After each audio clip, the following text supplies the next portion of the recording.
Cole Palmer mengakui bahwa masa depannya bersama Manchester City sedang berada di ujung tanduk. Sang penyerang mengatakan bahwa hal tersebut tergantung pihak klub andai mereka merekrut pemain depan lagi. Pada bulan ini dia akan memutuskan akan hengkang. Pemain berusia 21 tahun ini mencetak gol penyeimbang pada menit ke-63 dalam kemenangan adu penalti UEFA Super Cup atas Sevilla. Setelah sebelumnya mencetak gol untuk Manchester City saat kalah dalam Community Shield, juga melalui adu penalti dari Arsenal. Kepergian Riyad Mahrez dan absennya Bernardo Silva membuka jalan bagi Palmer untuk menjadi starter di dua laga tersebut. Namun Palmer kemudian mengatakan bahwa ia merasa frustasi karena kurangnya kesempatan di tim utama Manchester City setelah melakukan debut di hampir 3 tahun yang lalu. Palmer mengatakan bahwa hasil terbaik adalah dia akan bertahan di klub. Namun ia mengindikasikan akan pergi jika Manchester City merekrut pemain depan lagi.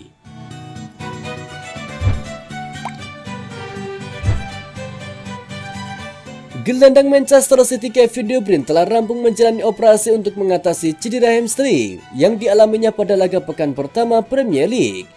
Kini pemain asal Belgia itu siap berjuang untuk kembali lebih cepat ke lapangan hijau untuk membela Manchester City lagi. Kevin De Bruyne hanya mampu bermain selama 23 menit dalam laga antara Burnley kontra Manchester City pada Sabtu kemarin. Namun, City akhirnya tetap menang telak 3-0 dalam pertandingan tersebut. Harus mengalami cedera pada laga perdana musim ini, Kevin De Bruyne jelas kecewa. Ia mengaku sempat terganggu secara fisik maupun mental karena pemberitaan mengenai cedera yang dialaminya. Namun Kevin De Bruyne tak ingin larut dalam kekecewaan. Pemain asal Belgia itu mengambil keputusan untuk menjalani operasi demi melakukan recovery lebih cepat terhadap cedera hamstring yang dialaminya tersebut. Harapannya adalah Kevin De Bruyne bisa kembali lebih cepat dari yang diperkirakan, yaitu selama 4 bulan.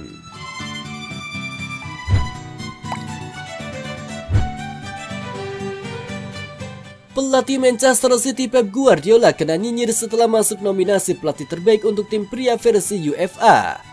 Sejumlah fans rival pun mengkritik manajer asal Spanyol itu lantaran dianggap hanya bisa melatih tim yang memang sudah bagus. Diketahui nominasi pelatih terbaik telah diumumkan. Pep Guardiola bersaing dengan pelatih Inter Milan Simone Inzaghi serta mantan pelatih Napoli Luciano Spalletti. Nominasi UEFA itu dinilai berdasarkan performa musim sebelumnya. Tentunya pemilihan adalah melalui voting dari berbagai pihak seperti para pelatih dari klub Eropa yang terlibat di penyisian grup, para pelatih tim nasional hingga para jurnalis yang terpilih. Bagi sebagian fans rival, Pep Guardiola tidak pantas menang dalam penghargaan ini.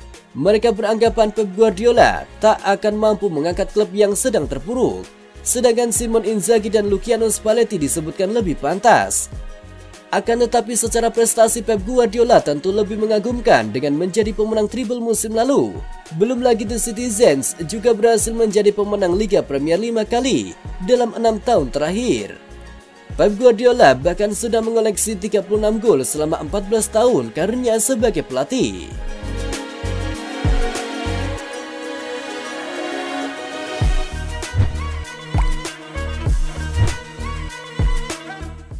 Manajer Manchester City Pep Guardiola memberikan peran baru kepada sang kiper Ederson Moraes di awal musim.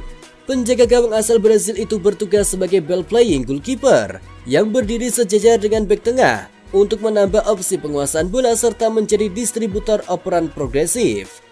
Berbeda dibandingkan 2 musim lalu ketika 3 bek berdiri sejajar, lalu 1 bek berperan lebih maju untuk memegang fungsi sebagai gelandang ekstra.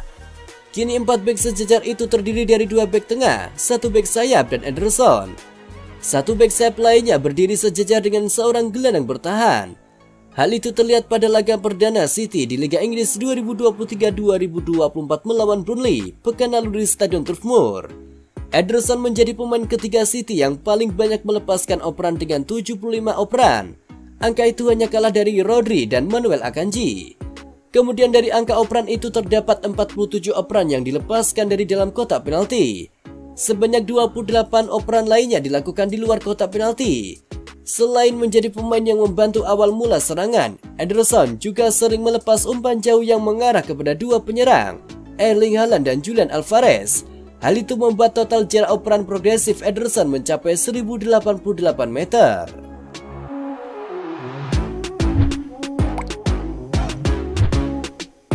Manchester City telah menemukan pengganti idaman mereka untuk Kevin De Bruyne yang sedang mengalami cedera. Mereka kini ditenggarai sedang mempertimbangkan untuk mendatangkan bintang Leipzig, Dani Olmo. Menurut laporan Gianluca Di Marzio, tim yang bermarkas di Etihad Stadium tersebut telah mengidentifikasi Dani Olmo sebagai opsi yang cocok untuk menggantikan posisi De Bruyne. Pemain asal Spanyol tersebut baru-baru ini mendominasi berita utama setelah mencetak hat-trick gemilang saat melawan Bayern Munchen di DFL Super Cup. Olmo menandatangani kontrak baru dengan Die Roten Bullen di awal bulan ini. Namun aksi heroiknya saat melawan Bayern telah menarik perhatian sang juara bertahan Premier League. Leipzig tidak ingin menjual sang mantan bintang Dinamo Zagreb karena mereka menganggapnya sebagai bagian penting dari rencana mereka. Namun Manchester City berencana untuk mengetes kemampuannya dengan mengajukan penawaran. Mereka sepertinya tidak akan memenuhi harga yang diminta oleh Leipzig sebesar 80 juta euro yang akan memupuskan harapan mereka untuk merekrutnya.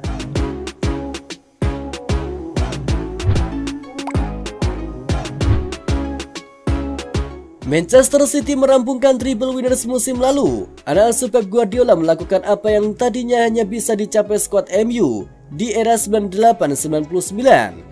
Setan Merah tak bisa lagi membanggakan diri sebagai satu-satunya klub Inggris pelatih treble. Namun akhir musim lalu United masih boleh menganggap punya privilege sebagai pemenang quadruple alias 4 gelar dalam setahun. Sekarang lagi-lagi tim Manchester Merah tak bisa menyombongkan status quadruple. Manchester City kembali menyamai raihan skuad fenomenal Sir Alex dengan memenangi Piala Super Eropa 2023. Manchester Biru melakukan apa yang gagal dicapai tetangganya 24 tahun silam. Trofi Piala Super Eropa adalah agenda yang meleset dari misi generasi David Beckham dan kawan-kawan. Artinya kini dua klub Manchester kembali berada di level yang sama sebagai peraih quadruple. Namun Manchester City bisa selangkah lebih maju dari sang tetangga dengan meraih 5 trofi dalam setahun quintuple. Kesempatan tersebut dapat diwujudkan sebagai Natal tahun ini, tepatnya 22 Desember 2023. Syaratnya Manchester City harus menjuarai Piala Dunia antar klub dalam turnamen mini di Jeddah, Arab Saudi.